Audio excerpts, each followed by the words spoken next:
Hello everyone! For today's video, kumusta kayo dyan guys? So ngayon guys, kakain po tayo. So, nag-order na lang yung madam ko ng pagkain sa Mang Inasal. So, para daw hindi na ako magluto. So, nag-order siya. So, dalawang order lang. So kakain na po tayo. Kakarating lang po. So, inakatan ko na siya ng pagkain. Nag-isa kami. Super. Mang Inasal. So, kung gusto mo unlimited ka rice, itatat ko lang daw sila. So, mayroon sila ng sauce sa Mang Inasal. So, mayroon din silang chicken oil at saka itong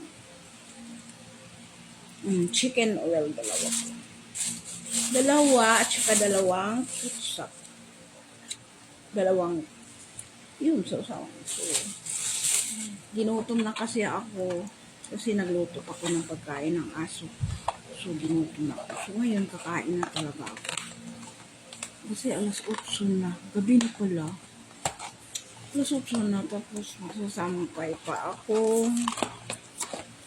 Kaya, guys. So, may kanin sila. Guys. So, okay. Diyos ko, sorry. So, yan, pakpak.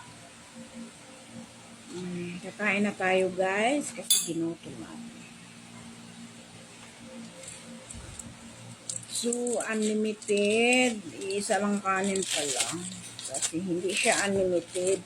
So, isa lang kanin. So, yung aso ko, nagsimot-simot. Ginutom na talaga ako as in. So, sa kakain po tayo. So, ngayon, masarap yung ulam natin. Manok, Mang Inasal. So, alam mo guys, ang paborito ko talaga ng part ng manok, isa lang. Legs lang talaga. Pero, nandito na, gutom pa.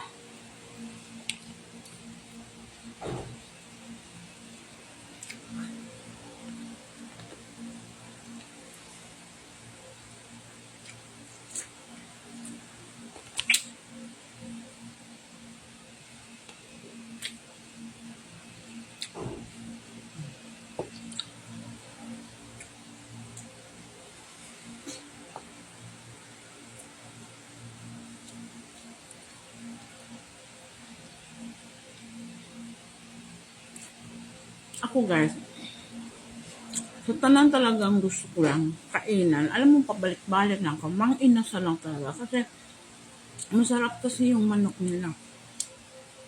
Luto. At saka ang laki. Bawing-bawi. Ang laki yung manok niya.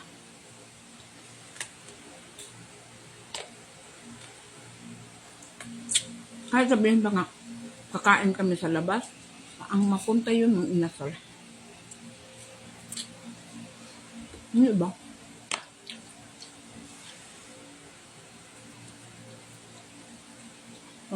Magsimba kami ng Quiapo. Mang Inasal talaga.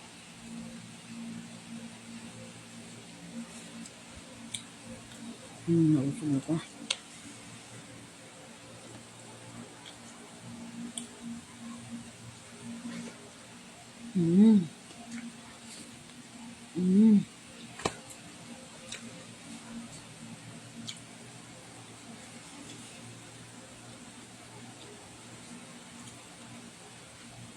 Gutom talaga ako.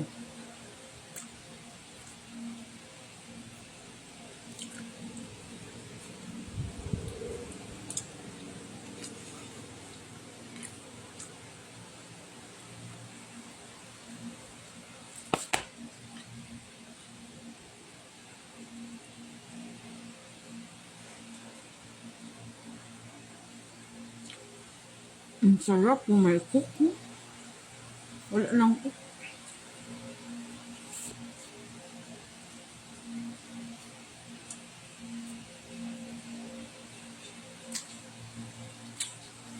Thank you for watching. Busog na po. Thank you everyone.